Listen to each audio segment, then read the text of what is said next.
Hey guys, this is Marc Goldberg from Marc Vlogs Watches with another exciting episode of What is the Craziness in My Mind Today? And today we're going to talk about Rolex and stickers. Before we get into the dreaded meat and potatoes of this video, let's go ahead and do the quick fist watch check and see what I'm wearing today. Here it is.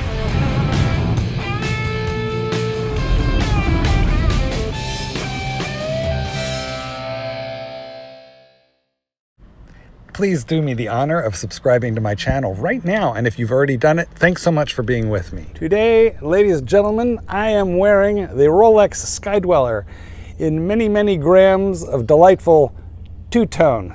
That is 18 karat gold and 904L steel. Isn't she a beauty? Now, I did not purchase this watch new and in stickers, so I didn't have the problem. First, let me state, I understand that in the United Kingdom, and even in certain authorized dealers in the United States, the ADs are de-stickering your watch for you. There is the famous Stickergate, which involved the rancher who walked in to the authorized dealer, plunked down literal cash $100 bills for the Batman. No, not the Batgirl, but the Batman. And he was buying that watch before it was discontinued for MSRP, which was quite a good deal for him. Sorry, Clydesy, but I'm using you as the poster child. Anyway, what happened was the authorized dealer was processing the sale, and they even had Clyde fill out his name on the warranty card. The money was still sitting on the counter, and guys, this is when God, I wish I could have been a fly on the wall for that transaction. This is when the authorized dealer pulled out the padded tweezers and began molesting and de-stickering Clyde's brand new Batman, which he was purchasing at MSRP. And I wish I could have seen his face, and I wish I could have heard him. I'm sure it went something like this. Whoa, whoa, whoa, whoa! Private property, Oklahoma, United UCC code 3.9-6 says, you cannot de-sticker my private property. I'm trying to do that in a more Clyde-like voice, but anyway, a dispute ensued. It never turned physical, but Clyde literally snatched his stack of $100 bills off of the table and flounced out of the authorized dealer, leaving them with a partially de-stickered watch, an incomplete transaction, and a warranty card with his name on it. God, Clyde, I wish I could have been there with you. But good for you for standing up for your rights. But I guess I got caught up in that because it's such a great story. But look, here's the point. Some of the authorized dealers are giving you your watches in stickers. Some of them are not. I'm sure they're supposed to de-sticker them. Yeah, they're not all doing it. So I don't actually know if this is Rolex policy. Tell me in the comments. I'm sure bunches of you are going to write in the comments saying, my AD said that Rolex told them they have to de-sticker the watch. And maybe that's true. But, that could vary from Rolex rep to rep and country to country, state to state. I'm not entirely sure if there's an actual policy there. Why would de-stickering be required? Why are the authorized dealers doing it? I suppose it is some lame attempt to forestall flipping and gray marketeers. But look, I have in the past bought watches with stickers from the authorized dealer. Let me tell you what I think you ought to do, guys. And this goes to a bigger issue than just the stickers. But first, the stickers. Remove them. Now, the only ones that I leave on for any length of time would be the sticker on the case back. So, taking off the Skydweller, if you're lucky enough to get a de-stickered watch, but there's a sticker on the case back, well, I leave that one on. But eventually sweat and water and, schmutz is going to get under there, and eventually that sticker is going to want to come off. You're just going to want to take it off at some point. Also, if you have a watch with crown guards and there are stickers over the crown guards, I will leave those until they begin to get scratched up and nasty. But in general, when I receive a watch with stickers, I want to pull those stickers off because why? Because I want to wear that watch and I want to enjoy that watch to the fullest. Guys, everybody knows it's more fun to take a shower without the raincoat. Isn't it better to shower without a raincoat? Who likes showering with a raincoat on? You want full contact with the water. You know what I'm saying? Well, this is 904L steel and gold, but with a Steel Sports Rolex, it's 904L steel. Don't you want it touching you? Don't you want to feel it? Don't you want to feel the steel? Okay, so my concept, first of all, is don't worry about stickers.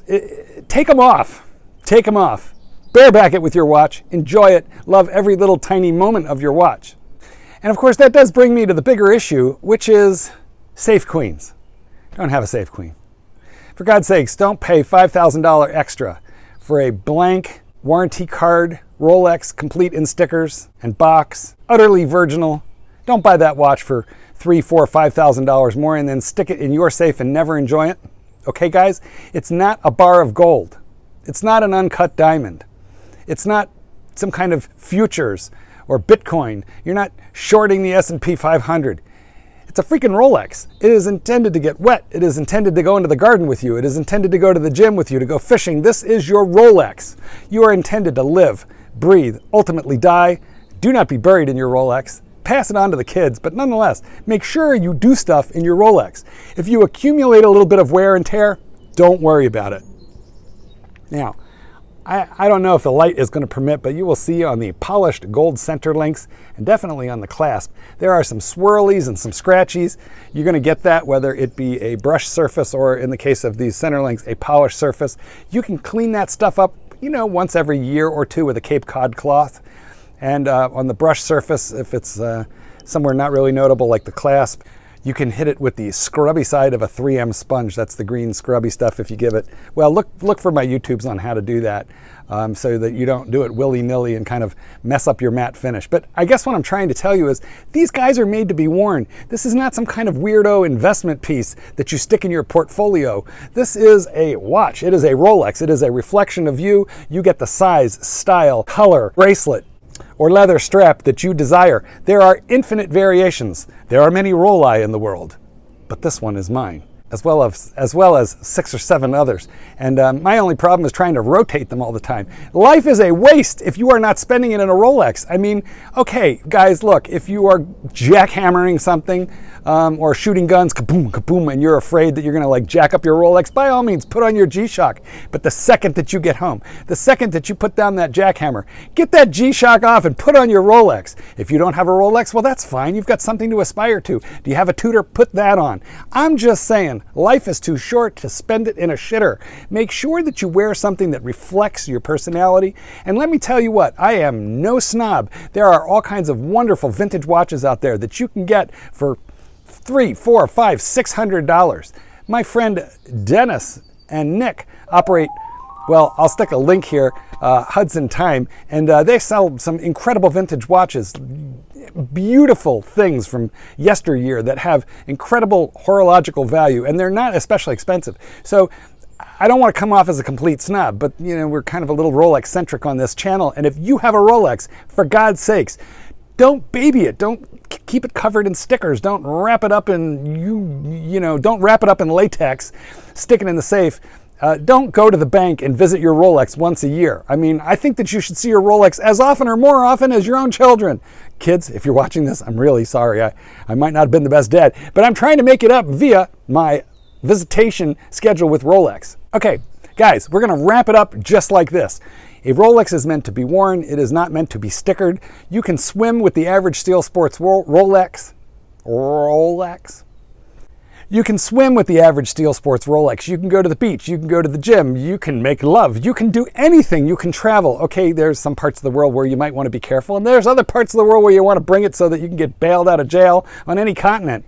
Do your research. Know where it is that you can go. Personally, I'm not so sure I would wear one to Buenos Aires, Argentina, based on the track record of Rolex thefts via motorcycle there is there. But I have been drunk in the back alleys, literal back alleys, of Bangkok wearing Rolex and never had any reason to be concerned or worried. So, guys, get the stickers off. Don't worry about the stickers. Don't pay extra for a virginal full of stickers card. And for God's sakes, wear your watch. It's not so much an investment. It's something that you can treasure, enjoy. It's a reflection of you. Just wear the snot out of it. And then one day, if you're very lucky, you will keep having your $5,000. So definitely there's value proposition and value retention in here. But it's ironic. This is the most robust brand of watch out there. Why don't I own Patek Philippe, even though horologically they are more significant than Rolex? Because they're delicate. As the pontiff says, the Patek Philippe, the Grand Classique from Patek Philippe, is a Lifetime Achievement Award. But this, my friends, is a watch that you can take to the gun range. This is a watch you can go out and sweat in. This is a watch that you can go into the ocean with. This is a watch that you can golf in. The same cannot be true of the Patek Philippe. You better baby that sucker. You better carry it around in its little cradle and make sure that you never hurt it. Rolex. Be the Rolex. Live the Rolex. Spend time in your Rolex. Get the stickers off. Wear the darn thing. This is Marc Goldberg, hoping that you are enjoying your Rolex and that it's not sitting somewhere like a safe queen while you walk around in a Timex Q. And by the way, I really want a Timex Q. Can't wait till they reissue more of those. Guys, Goldberg, peace out.